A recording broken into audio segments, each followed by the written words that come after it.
And then with regards to your partner, here's something to think about with regards to roles. So my wife and I have had this discussion many times, and one of the discussions is, well, how are we to treat each other in public? And it isn't, her name is Tammy, the discussion isn't how should Jordan treat Tammy in public or how should Tammy treat Jordan. That's not the discussion. This isn't personal. It's how should a wife treat her husband and how should a husband treat his wife. It's impersonal. And it's partly, you don't put your partner down in public. Why? Well, it's not because you're hurting that person's feelings. That's not why. It's that you're denigrating the relationship that you are in voluntarily. You know, and some of the most painful days I've ever spent, one in particular I spent with a group of men who had been in therapy for their marriage and who bloody well needed it, I can tell you that. And they spent their whole day complaining about their wives. Like, it just made me sweat the whole day. I thought, I can't believe I'm here with you guys. I can't tell you why I was. It's just, you know, it was just happenstance more than anything. And I thought, how can you be so damn dumb? It's like, it's certainly possible that you married barbarian witches. Fine. But you don't have, you're so lacking in sense that you would discuss that in public. Not noticing that you picked them. So basically all you're doing is holding up a sign and waving it constantly that says, I'm an idiot, right? And so, well, back to responsibility. You have a responsibility to those whom you love and are obligated to ensure that they manifest themselves in a manner that's most beneficial to them over the long run. Now, you have the same responsibility, I would say, to yourself, but you'll have blind spots. Other people have to help you with that. But so the rule is, you know, you help your wife figure out how not to make a fool of herself in public. And she extends to you the same courtesy. And it's partly maintenance of the sacred nature of the relationship. It has nothing to do with you or her, precisely. It's broader and wider than that. Okay, so then that's two levels of responsibility. Child, partner, next level of responsibility. You're asked at your workplace to undergo unconscious bias retraining. And you say yes. It's like, okay, you've just admitted that you're a bigot, right? Because you're acting it out. It's like, I'm a racist bigot, obviously I need to be retrained. And so you might say, well, I'm not going to make a fuss about it, right? Or I've been told to do it. Or maybe you agree with it, fine. And if you agree with it, no problem. You can make a case for it. I think it's a weak and appalling case, personally, but you can make a case for it. You could say, well, you know, I am interested in my biases and how to rectify them, and like, fair enough, you know, people are biased. But if you object to it and you don't say anything, then you're complicit. And then it's on you.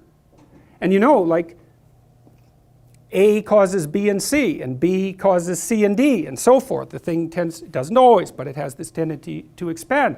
And you'll come home angry and upset, and you'll go to the training program and you'll think this is ridiculous, because that is what you'll think in all likelihood, and you won't say anything.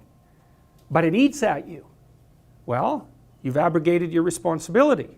And then you might say, well, so then that's how the community becomes corrupt. That's how the community starts to be corrupt, is that people turn a blind eye to emergent pathology when they know it's pathological. That's exactly what the Egyptian story says.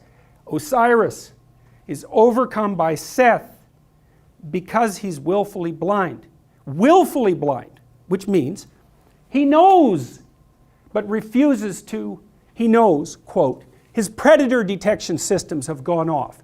Monster. Well, then you're supposed to look, okay, exactly what sort of monster is this? Well, it doesn't have wings, it doesn't have a tail, you know. You cut it down into you cut it from the monster that it could be into the monster that it is. That's the first step. And then you take the appropriate steps. And then you also notice the other monsters, because here's something to think about. You're going to pay a price for speaking up, but you're going to pay a price for not speaking up. So it's like monsters on the right, monsters on the left. Pick the ones you want to battle with. If you decide not to make your stand, you weaken yourself. If you do it 100 times, then even if the monster was only this big, now you're this big, it's going to eat you. You know, when it was this big, you probably could have kicked it across the room. It's too late for that. You've capitulated and capitulated. You know, and so what you've done, and this is a way to think about it from a Jungian perspective, this is what Jung was trying to get at when he was talking about alchemy. It's like the thing that pops up to object to you is this incredibly complex entity. It's the entire world encapsulated in the event.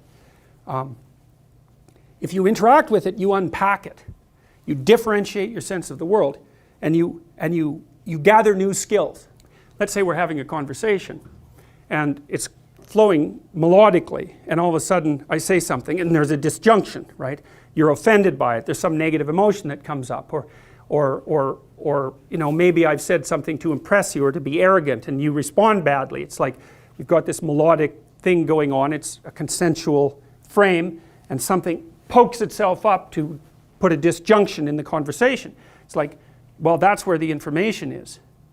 It's like something went wrong, something didn't work out, I'm not looking at the world properly, or I don't know you well enough, or as well as I thought. There's something there, and if I have any sense, I'm going to focus my attention on that.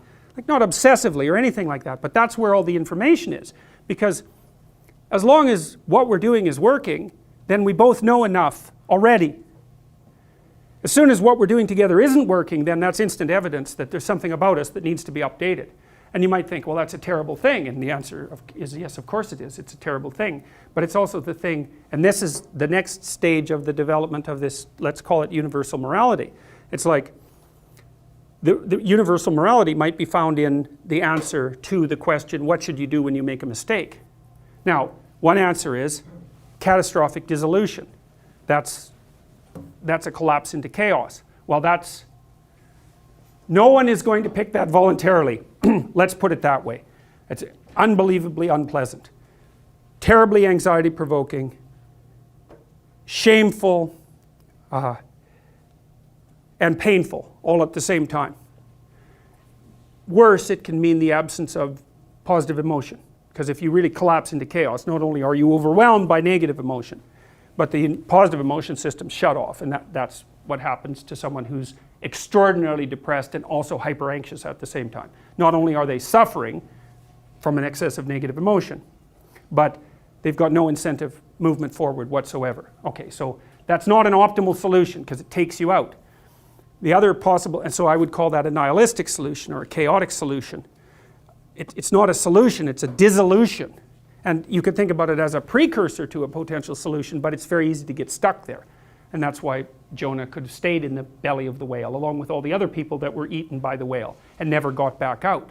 And you see people like that all the time. Their error has come along, blown out their frames of reference, they've collapsed into the underworld, into the chaotic underworld, and they don't know how to get out. They have post-traumatic stress disorder, or they're depressed, or they're hyper anxious, or they're resentful and aggressive and destructive. Like, there's any number of states of being that can overwhelm you when the bottom has fallen out of your life.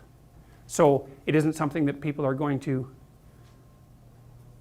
it's not an optimal solution, let's put it that way. Well, the other, that's a nihilistic solution, a collapse.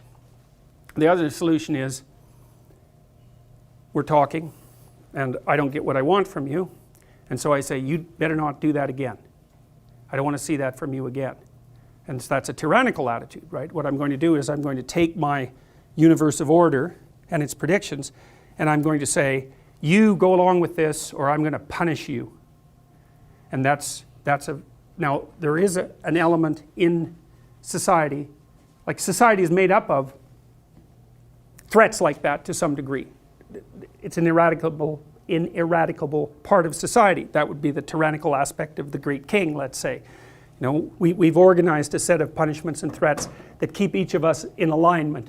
However, generally speaking, in a society that's functional, we've decided to adopt agreement with that set of principles more or less voluntarily. You know, we say, well, you have rights and responsibilities, and I have rights and responsibilities, and I'm willing to pay a price for yours, including the acceptance of punishment if I transgress, but you're going to do the same for me. So there are intelligent ways that punishment and threat can be used and bounded. So, but that can easily degenerate into tyranny. And one of the methods that I can choose to use, if I don't want to encounter error, is just to enforce my will on everyone else. And I think when that happens, personally and in the family and in the community and in the state all at the same time, then you get the emergence of a tyranny.